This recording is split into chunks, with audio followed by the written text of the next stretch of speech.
ለረሕማኑ ጥራት ይገባው ምስጋና። በገበያ ላይ ዋለ።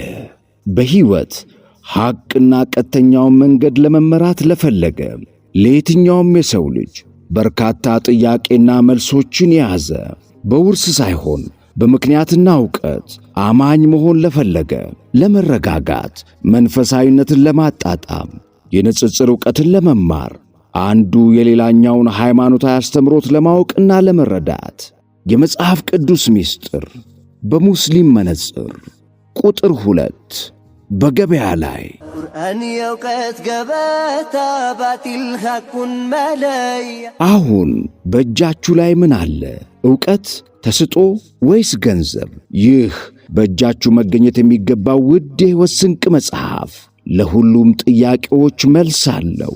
ከዓመታት በፊት የመጽሐፍ ቅዱስ ምስጢር በሙስሊም መነጽር በሚል ቁጥር 1 መጽሐፍ ብዙዎችን ያነጋገረ፣ ያመራመረ፣ ያሰላሰለ፣ ያሟገተ፣ ኋላም በዕውቀት ከውሳኔ ያደረሰ፣ ብዙዎችን ከመንፈሳዊ ጥመት ወደ ቀጥተኛው የኢስላም መንገድ ለመምራት ሰበብ የሆነ የመጽሐፍ ቅዱስ ምስጢር በሙስሊም መነጽር ቁጥር 2 ለሰው ልጆች ብርሃን ነው ከሳት አስጠንቃቂ።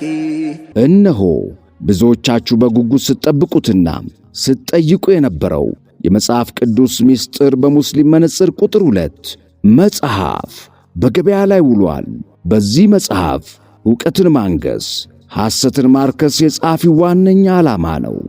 በዶክተር ቀመር ሁሴን የተጻፈው መጽሐፍ 124 ገጾች ሲኖሩት በይዘቱ ለአንባቢዎች ምቹና ቀላል ተደርጎ በንጽጽር ቀርቧል።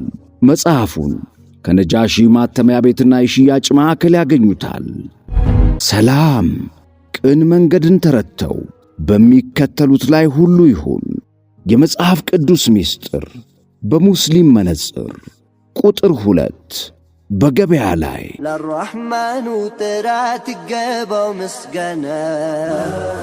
ሙስሊም አርጎ ለፈጠረኝ ለረቡና ከቶ አላፍርም እምነቴ ነው እስልምና።